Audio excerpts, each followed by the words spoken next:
Relax. Get that food.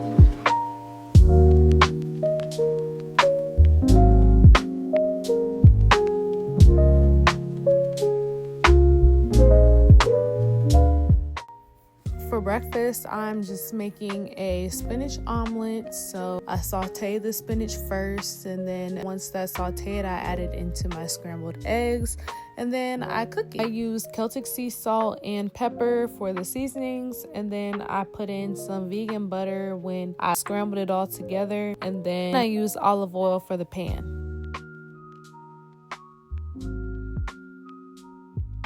So in total for breakfast, I had a spinach omelet with avocado that I put salt and pepper on top of with some sardines. My boyfriend has me eating ginger as a part of my morning routine because he says it helps with inflammation, and it turns out he's right. I just cannot stand eating this. And I was really struggling, y'all. Like, I don't know what possessed me to eat a piece that big. So after that, I go in with my vitamins, and I've learned vitamin D and fish oil help with inflammation. Mom is making cabbage. What'd you put in the cabbage, Mom? A lot of different seasonings and onions. What seasonings? I use salt, pepper, smoked paprika, garlic. Make sure that it was the Celtic salt, thyme, and I'm gonna cut a couple of bell peppers and put up. And she added some green onions. They're at the bottom. And you put what kind of broth? And organic chicken broth. Okay.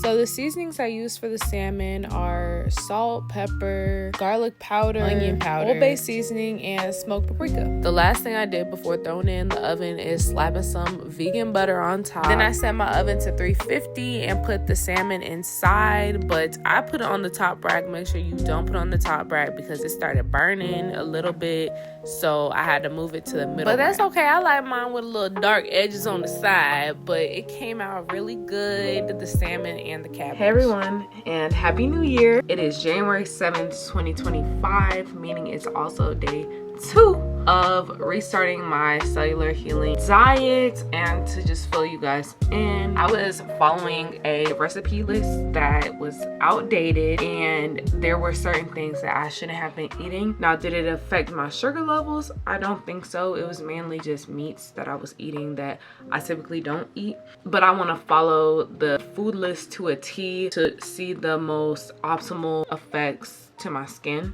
I will say it really has not been that difficult since I've already been doing this for 3 weeks. I can eat fruit now, but I still haven't. Honestly, I'm seeing results, and it's only day 2 of this year. Now, mind you, I've been doing this for 3 weeks already. Let's get into the scalp. Like deep.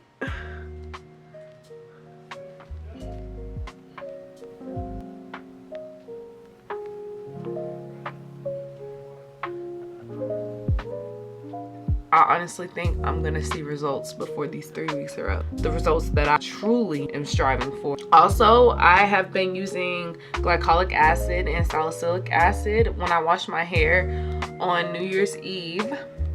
I ran that all through my scalp. Before, I was only putting it right at the top, just because, you know, I had a silk press. I was using it very sparingly, but after I washed my hair, baby, I honestly think it's working. I ain't playing with this health in 2025. I'm not playing with my skin. I'm not playing with nothing. I mean business. I'm in business 3 weeks ago. The last thing I'm making for this week is a Tuscan chicken pasta, and it is so good, y'all. So my mom actually sent me this recipe of these chickpeas, but they had a Tuscan sauce to them. The sauce tasted so good. I'm like, I could make a pasta with this sauce. And matter of fact, I don't even have to add chickpeas. I could add chicken if I wanted to. So the seasonings I added are salt, pepper, garlic powder, onion powder, smoked paprika, red pepper flakes, and chili powder. After I season it, I put it in the oven for about 30 minutes at 350. So while that's cooking, I get started on my sauce. So basically with the sauce, I'm dicing up half an onion and then I'm adding that into a pan with my spinach and about a tablespoon of minced garlic. And then I add in my unsweetened coconut milk, and I did not add enough here. I went in later and added more because you're gonna need a good amount because it's gonna be the sauce for your pasta and your chicken. I feel like I added about a cup and a half of the coconut milk, maybe more. I'm honestly not sure. As you can see, I'm not using no measuring tools or anything like that. I just season it how I like it. If I feel like it needs more, it needs more, and that's how I do it. Okay, y'all got the seasonings. Now it's on y'all to figure out how much you like yours seasoned. Now, this is one of the most important steps here, is to add nutritional yeast. Nutritional yeast makes it more cheesy and just more thick of a sauce. One thing that I did forget to add is some apple cider vinegar. I add about a little bit more than a tablespoon as a replacement for the lemon, and that gives it a little bit more flavor as well. Once the sauce is good and ready, I'm cooking my bonza chickpea noodles. And y'all, I have been eating these for years. I don't really taste the difference. I know some people can say that they don't like them because they feel like the taste is different, but I enjoy them. Once those are cooked, you add it all together and there you go. You got a Tuscan chicken pasta. So these are a few of the recipes that I used. I ran out of storage, so y'all have to come back for part 2 to see the rest.